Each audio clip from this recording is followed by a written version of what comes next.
e já falar da Graph, Edu? Tá bom, vamos falar da Graph. Depois, o aí. que é essa... A Crypto GRT, ela é a Degraph, né? Então, ela... Qual a problemática, né, que ela vem... O problema que ela vem resolver é o seguinte, existe o volume muito grande de transações e informações nas blockchains, né? E como a gente estava falando, essa rastreabilidade dessas informações, as informações estão ali, mas e a rastreabilidade dela? Né? Como que isso é fácil localizar, mais fácil localizar essas informações, e não depender tanto dos desenvolvedores, por exemplo, para juntar essas informações, ter que criar servidores centralizados ou com banco de dados para coletar as informações das blockchains. Então, a Degraph, ela é um protocolo. Então, o que ela vem como proposta de solução? Ela é um protocolo para consultar os dados de redes como a Ethereum, IPFS, tem outros, né? Alimentando muitos aplicativos de DeFi e no ecossistema Web3 mais amplo. Mas quando eu mostro, por exemplo, um Glassnode, vamos supor, o Glassnode ele tem as informações ali dos dados das exchanges, dos dados... imagina que eu preciso de informações mais detalhadas. Por exemplo, se aquela informação é algum critério de uma NFT, alguma informação do tipo de desenho, vamos dizer, de arte que está naquela NFT, uma descrição daquela informação, eu consigo ir buscar através de uma solução, né, da própria Graph aqui, e tanto para aplicativos DeFi quanto para a Web 3.0, que é a web descentralizada, né? Hoje a gente vive a 2.0 aí, mas a descentralizada seria essa Web 3. Então, qual que é a proposta de valor? Ela ser um Google, até coloquei entre aspas aí, um Google de blockchains. A universalidade dela alta, né, devido a essa proposta de poder realizar consultas. A governança tem a Graph Foundation, então existe uma corporação por trás. A demanda, do meu ponto de vista, é que é alta. Por quê? Até interessante assim, posso mostrar daqui a pouco um artigo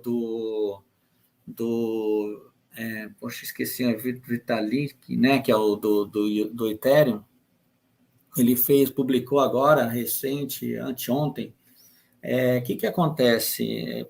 Pelo que eu entendi, que assim, tem que ir muito a fundo nesse estudo, né? Mas o que eu entendi é o seguinte, que cada vez mais se busca reduzir as taxas da Ethereum, né? A Ethereum ainda tem as suas taxas altas. E com isso, para poder reduzir taxas, uma da proposta que tem, aí tecnicamente tem muita informação, é uma fragmentação dos dados e colocando também numa rede mais P2P, né? Então, o que acontece quando faz isso? Você aumenta a quantidade de volume ainda transacionado mais do que o normal para poder ter essa fragmentação. Aí tem o texto que explica direitinho o que é. E com isso, as informações estão mais espalhadas, né? E aí ele cita, por isso que eu acho que é interessante, ele como é só o cara da Ethereum, né? Que está falando quem construiu, né? Quem imaginou a rede de serviços aí em blockchain, que está falando que ele citou que a Degraph é uma do tipo de protocolo que pode, dentro das soluções que ele propõe, até essa questão P2P e tal, né, do torrent, como se fosse estar num ambiente torrent, porque o que ele fala? Que um outro problema que tem da centralização é você ter os HDs muito grandes para os usuários, né, para os nós. Então, para reduzir esse custo de ter esses HDs de alta capacidade nos nós, você fazendo eles P2P, ajuda nessa redução. Só que, da mesma forma, como eu falei antes, a informação fica muito descentralizada também, fica muito espalhada. Então, ele traz essa solução, ele comenta da Degraph como uma proposta aí interessante para resolver esse problema que deve acontecer. E outra coisa que é interessante, ao mesmo tempo, a gente vê, como até ontem na live, à noite que foi falada sobre a Storj, que essas CIA, Storj, Filecoin, né, que são projetos que vêm trazer como armazenamento de dados em nuvens através do blockchain, né? Estão em alta também. Estão vindo com, poxa, como que vai armazenar tudo isso com segurança, com não ficar no computador de ninguém, já que as coisas são descentralizadas, mas tem que ficar armazenado. Então, a Degraph, ela vem ajudar isso também, porque a partir do momento que os armazenamentos também vão ficar nesses projetos de cripto em operação, vamos dizer assim, nessa operação de projetos aí já de armazenamento, como que vai buscar esses dados, né?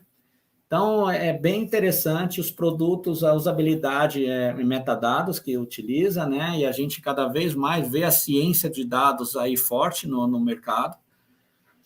Customização você tem lá o Subgraph, Graph Explorer, Hosted Service, então você tem aí os projetos, você pode ali, ele já ensina, se você entra no site, ele já ensina como fazer a sua pesquisa, e eles utilizam nada mais do que as APIs.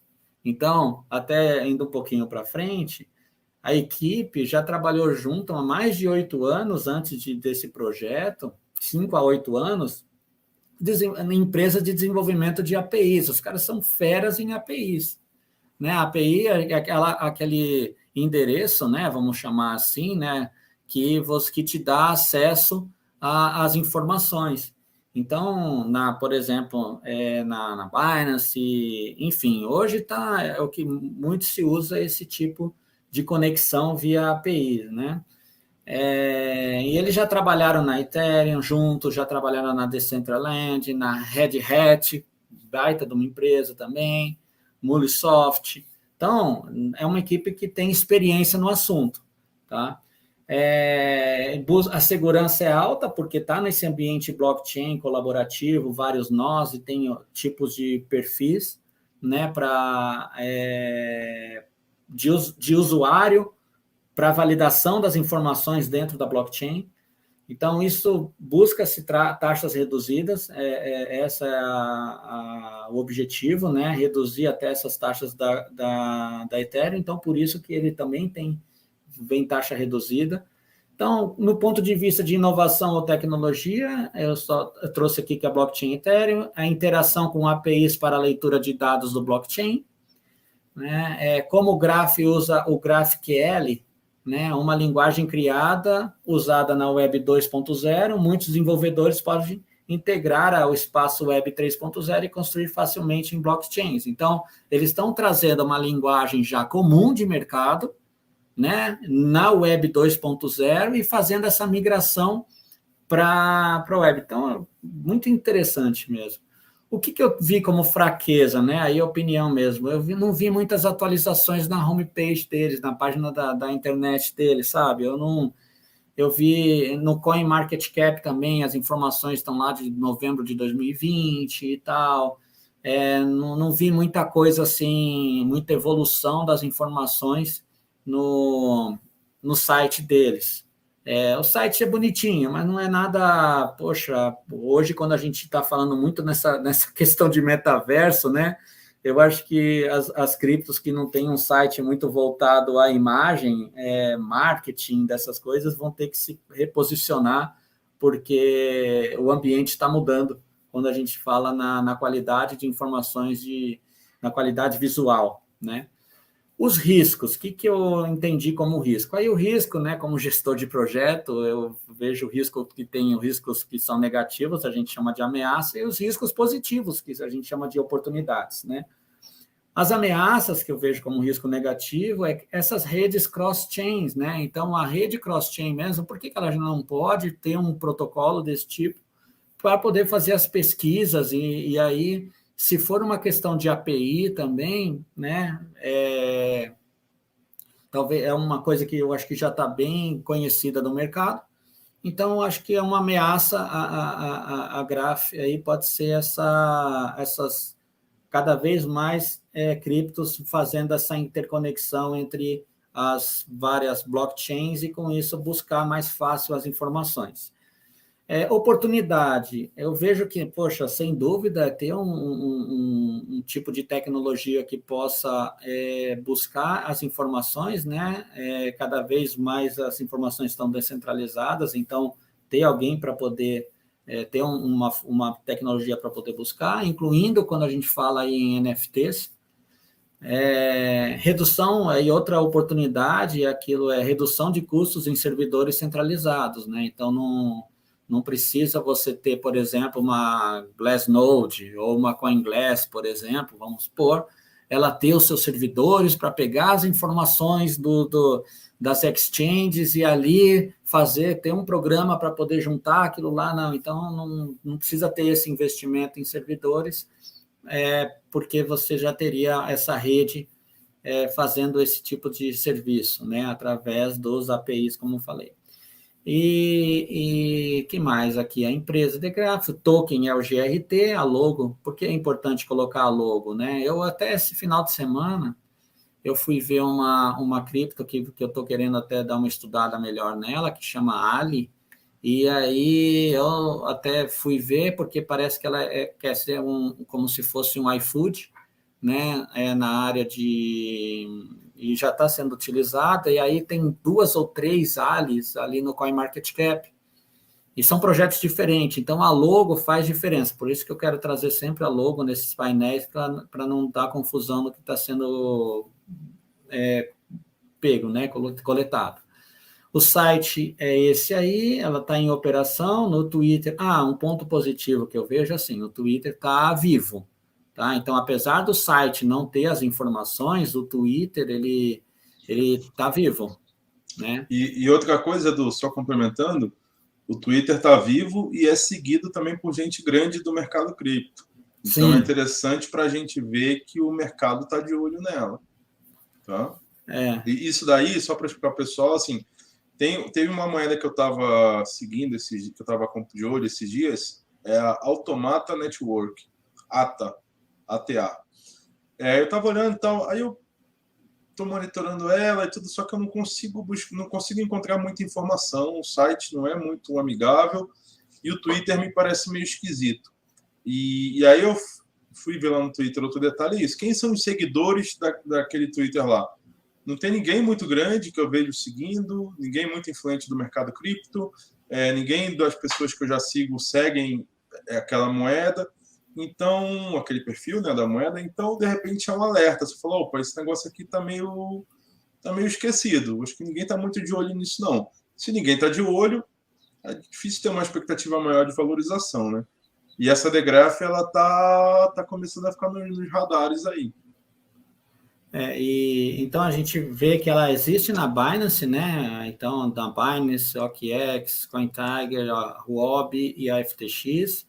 O market cap dela, como foi falado aí, ela é de 4 milhões aí, né? 4 bi, né? 4 bilhões, 4 tem um bilhões. market cap ok aí, tem espaço para subir. O preço atual, então, está menos de $1, né? O supply aí em circulante está em 9, né? Então, da moeda, né? Ela, pelo que eu pesquisei aqui, não início CoinMarketCap, não, é abril de 2018 que tem umas informações de quando ela começou. E a gente vê pelo gráfico, né, indo ali para o gráfico, que ela já saiu aí no CoinMarketCap 0,14, bateu 2,50, caiu aí, agora está por volta de 1. E só para fechar ela, que eu acho que é interessante, deixa eu mostrar aqui Tá vendo minha tela ainda, Marcos? Que eu tô... eu queria colocar esse... Tá vendo esse texto aqui? Tá vendo, né? Tá sem o áudio, Marcos.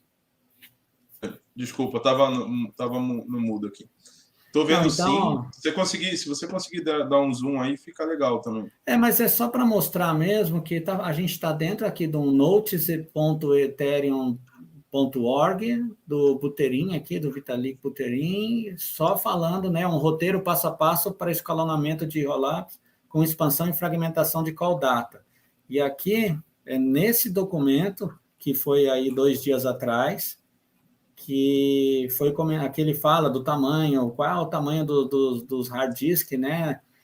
E aí aqui ele fala, protocolos como o Degraph podem criar mercados incentivados onde os clientes pagam servidores por dados históricos de provas de Merkle de sua correção. Isso cria um incentivo para que pessoas e instituições operem servidores que armazenam dados históricos e os forneçam sob demanda. Então, olha que interessante aqui, A longo prazo, é possível que o acesso ao histórico seja mais eficiente por meio desses protocolos, segunda camada, do que por meio de protocolo da Ethereum hoje. Então, eu acho que é interessante ficar de olho, né, nessa cripto. Claro, como eu falei, tem as concorrentes aí, tem outras, pode até ser a questão de segunda camada aqui como concorrência, mas eles vão se adaptando, enfim, eu acho que é importante. Tem mais informação, que teve um fórum deles aqui dia 27, então trataram diversos assuntos aqui. Então, assim, o site deles não está muito vivo, mas a comunidade está viva, tá? Então, eu acho que era esse que eu queria passar aí. Quer que eu fale mais alguma coisa de on-chain? Vai na notícia. Não, aí, vamos na notícia. Eu vou fazer um link com a GRT, que eu acho interessante, depois a gente... Deixa comigo aqui, vamos lá, deixa eu compartilhar a tela. Pronto. Uma coisa interessante que eu vi aqui em relação à GRT, né? Que olha que bacana. Atualmente, a Degraph suporta 13 redes. Tendo a Ethereum, ela foi criada em cima da Ethereum, né? Mas ela também está com testes e tal, aprimorando para rodar em cima das outras blockchains que a gente tem aí grandes. Entre elas a Avalanche, que a gente fala bem, Phantom, várias aqui de segunda camada do próprio Ethereum. Então é interessante a gente ver que ela está correndo para estar disponível em várias camadas. E aqui a gente vê, reforçando o que o Edu falou agora, o serviço do projeto é importantíssimo para DeFi, né? Tem várias outras aplicações que usam, como a Uniswap, a Synthetix, a Aave, que são Synthetix, são plataformas fortes aí de DeFi. E, além disso, a indexação descentralizada dos dados também é muito útil para projetos de metaverso e NFT. E o que a gente vem falando sempre? Que metaverso e NFT é a tendência que a gente está no momento agora. Então, olha que interessante. Quem é que está por dentro disso? É a GRT.